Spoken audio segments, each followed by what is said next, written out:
Les forces de sécurité sont à la traque des bandits.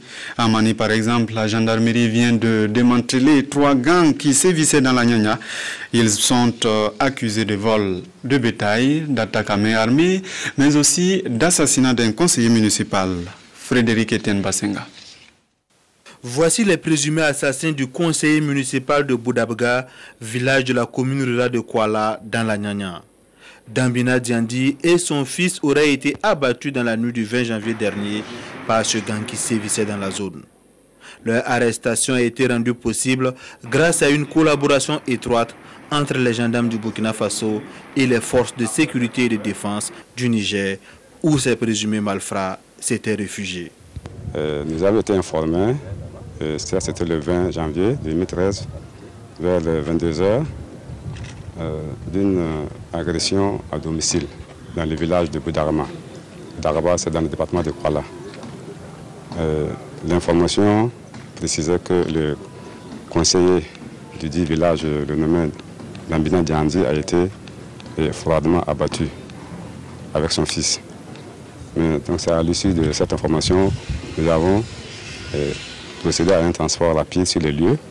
Et c'est là que nous avons constaté que son fils était gravement blessé. Mais il avait été déjà évacué au CSPS de Bukarou. Ensuite, il a été évacué à Bogandé. Mais le conseiller avait reçu 3 coups de fusil et il est mort sur le champ. Nous avons saisi téléphoniquement, puisque comme nous avons les contacts, téléphoniquement, nous avons échangé, comme on les avait identifiés, et nous avons échangé avec les forces de défense et de sécurité du Niger qui ont pu en tout cas mettre la main et les ont conduits à la frontière et c'est là que nous sommes allés les chercher. Ils ne sont pas les seuls. La gendarmerie de Mani a également démantelé 2 autres gangs composés chacun de 3 personnes. Le premier opérait dans le département de Kaola par des attaques à main armée et seul Mamadou Boli a été interpellé. Le deuxième, quant à lui, était spécialisé dans le vol du bétail. Toutes ces arrestations sont le fruit de la collaboration de la population à qui l'adjudant-chef Maurice Yamiego demande de toujours continuer sur cette lancée. Si vous avez vécu les années 60, une exposition photo vous donne l'occasion de revivre certaines séquences. Un écrivain français s'appuie sur des photos de Sori Sanlé pour raconter plusieurs décennies d'histoire du Burkina Faso. Ramatou Zida, Jacques Lamissa Tarpaga. Ces clichés évoquent les souvenirs des années 60. Le maître de ce chef-d'œuvre, Ibrahim Sori Sanlé, l'un des anciens photographes du temps des indépendances, encore en activité à Bobo-Dioulasso. Sa collection, exposée ici à ce vernissage, constitue l'âge d'or de la photographie voltaïque. Ce sont les restes de souvenirs de plusieurs décennies de vie et l'auteur salue l'exploit de récupération de ce patrimoine menacé de disparition. C'était déjà perdu. Depuis 59-60 jusqu'à nos jours, vous voyez ce que ça fait. Et beaucoup de gens ont abandonné totalement le noir et blanc. Le projet de cette exposition photographique est né d'un écrivain français, Florent Mazzoleni. Il a été impressionné par les archives de Sori Sanlé lors d'une visite à Bobo-Dioulasso. Je suis tombé sur les archives de Sori Sanlé, qui à mon sens sont un véritable trésor national, car des 4 grands photographes qu'il y a eu à Bobo-Dioulasso à cette époque-là, il est le seul à avoir gardé ces archives et surtout à avoir préservé cette histoire qui raconte la modernité et la naissance un peu d'une société moderne au Burkina Faso. Dans ces photos, on trouve à la fois des histoires joyeuses, on trouve des chamailleries, on trouve des gens habillés comme des princes, on trouve des gens tout à fait simples, et ça reflète tout simplement le quotidien, c'est un peu la poésie, le pollen des rues de Bobo-Dioulasso. Une poésie qui traduit le quotidien, la diversité et l'euphorie d'une époque dite temps des yéyés, du twist ou encore des 45 tours.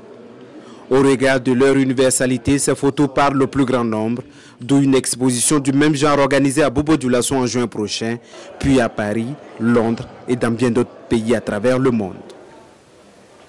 Une question à présent. Qu'est-ce qu'un garde républicain et comment vivait-il en Haute-Volta? Vous vous posez certainement la question. Eh bien, le chercheur Vincent Sedogo aussi, il vient de publier un ouvrage où témoigne un grand nom du métier.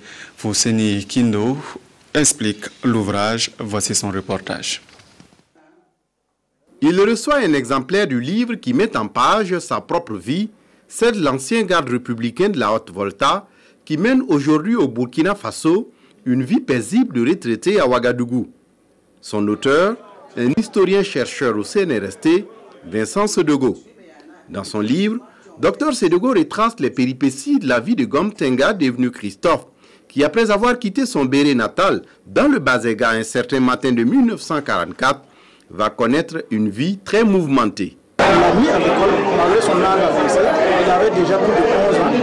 Et de l'école, il a pu travailler jusqu'au CE2 de CM1. Mais bon, l'école ne semblait pas être une chose qui était bien pour lui. Donc il était resté là comme ça, à glaner jusqu'à l'âge de 16-17 ans. Et à l'issue de cela, il a pu, comme tous les jeunes, aller au Ghana à l'aventure. Il a passé 2 ou 3 ans et il est revenu s'installer à son propre compte comme vendeur de cycles dans le quartier d'Apaya. Mais cette activité ne lui réussit pas. Il se fait alors recruter comme garde républicain en 1958. Une carrière qui le conduit à Bobo-Dioulasso, Toussiana, Zorgo, Koupela, Kambisiri et Pau.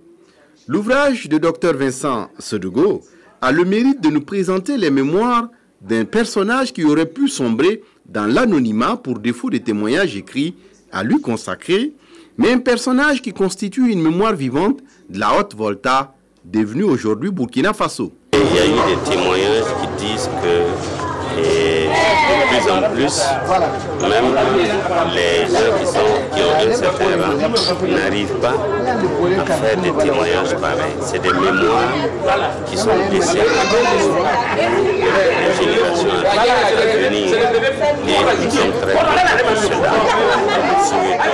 Peut-être si Dieu le veut, pourquoi pas un jour un film documentaire qui va retracer cette vie. Gom Tenga Christophe Tiendrebego est un exemple de courage qui a instruit autour de lui, qui a formé les siens et leur a donné l'exemple pour qu'ils participent activement à l'œuvre de construction pour l'édification d'une nation prospère, libre et indépendante.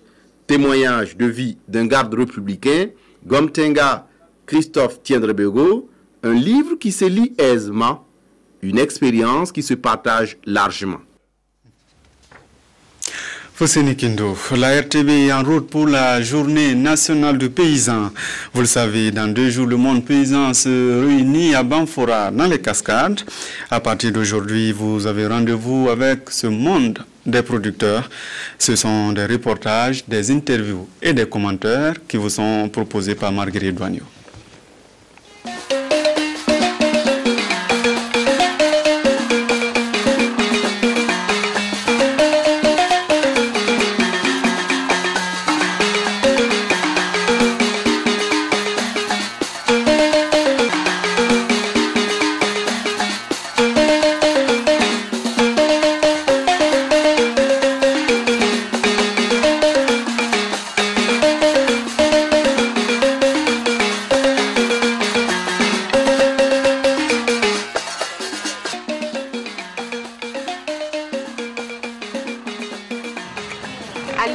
Des 1200 délégués du monde paysan, nous prenons la route pour Banfora, principale ville de la région des Cascades, pour un grand rendez-vous annuel, la journée nationale du paysan.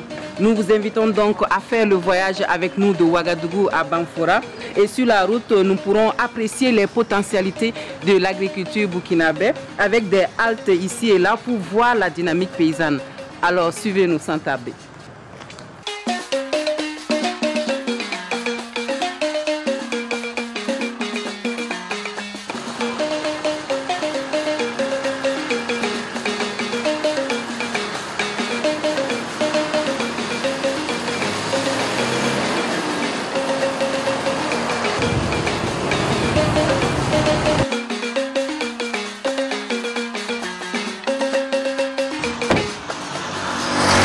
Périphérie de Ouagadougou, on est impressionné par le règne de l'aviculture périurbaine. De vastes domaines pour abriter une activité florissante. Ces unités de production doivent répondre aux besoins d'une population estimée à plus de 2 millions d'habitants. Je vous invite à visiter ces fermes à la suite de Tanga Kafando. À quelques encablures de Ouagadougou, aux abords de la nationale numéro 1, la tendance, c'est le retour à la terre. Des fermiers, pour la plupart résidant dans la capitale, exploitent des superficies de tailles différentes et chacun à sa manière. De l'aviculture à l'embouche bovine en passant par l'agriculture, ces fermes sont modestes mais laissent entrevoir la rentabilité de l'activité. Ici, Louis Lengani élève des porcs. Il les nourrit de son et d'autres compléments d'aliments et les livre sur le marché.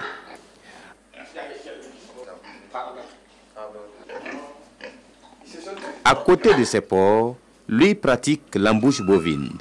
L'infrastructure est appropriée et le fermier semble avoir l'amitié de ses bovins.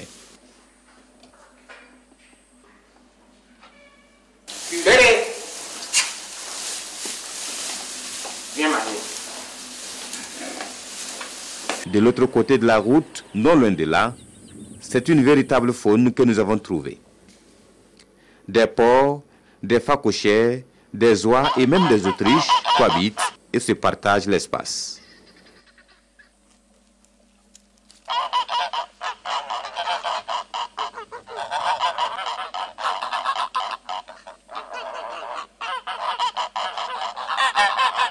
Le propriétaire n'étant pas sur les lieux, nous n'avons pas pu avoir les détails de cette belle entreprise. Mais ce que l'on peut retenir, c'est que les Burkinabés sont de plus en plus conscients que l'élevage et l'agriculture restent des secteurs prioritaires et que la terre nourrit bien son homme pourvu que l'on y investisse.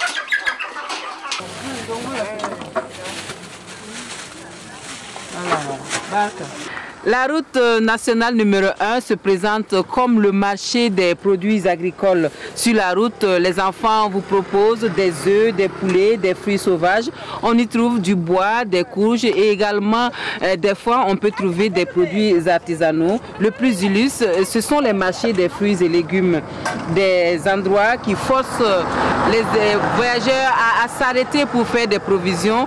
Je vous propose donc de passer 5 minutes au marché de Tintilou. C'est avec Karim Namouano.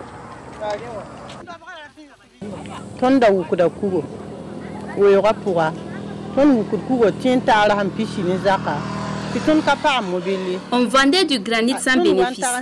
Après réflexion, on a décidé de vendre des mangues.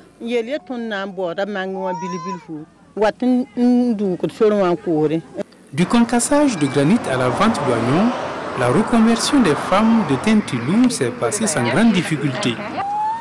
Elles sont toutes des mères de famille. Certaines ont jusqu'à 9 enfants. Elles vendent principalement des oignons, de la tomate et parfois des fruits. Tout est bon pour avoir de quoi subvenir aux besoins de la famille. On peut avoir 500 francs de bénéfices par jour que nous utilisons pour s'occuper de notre famille. En saison sèche, tout comme en saison pluvieuse, les femmes offrent leurs produits aux voyageurs.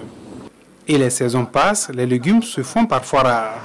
Les quantités baissent dans les assiettes, mais les prix sont standards. 250 francs CFA, 500 francs CFA et 1000 francs CFA. Les clients demeurent fidèles.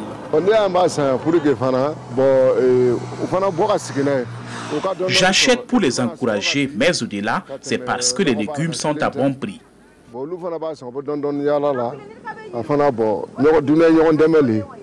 Elle consacre une journée entière pour s'approvisionner dans les marchés de Kokologo, Tanguendasouri, Sempa et Zulgu, parcourant parfois jusqu'à 30 km et sur des vélos de fortune.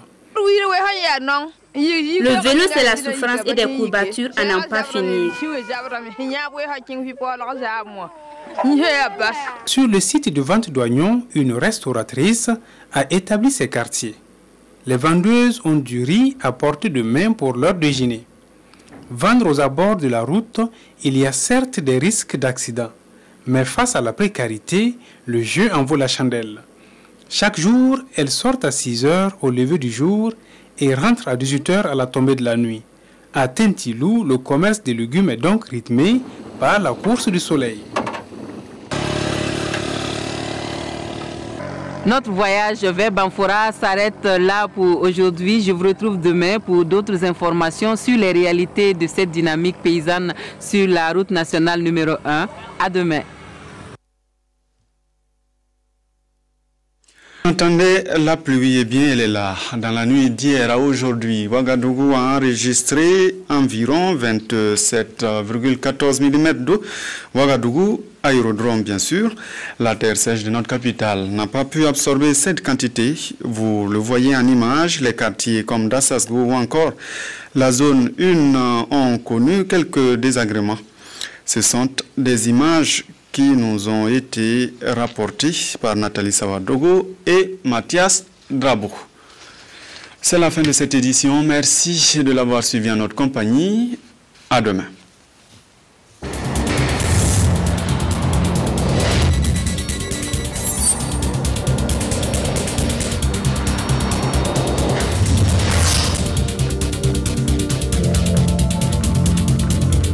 Problème, la zone reste difficile d'accès. 184 personnes ont trouvé la mort et plus de 11 000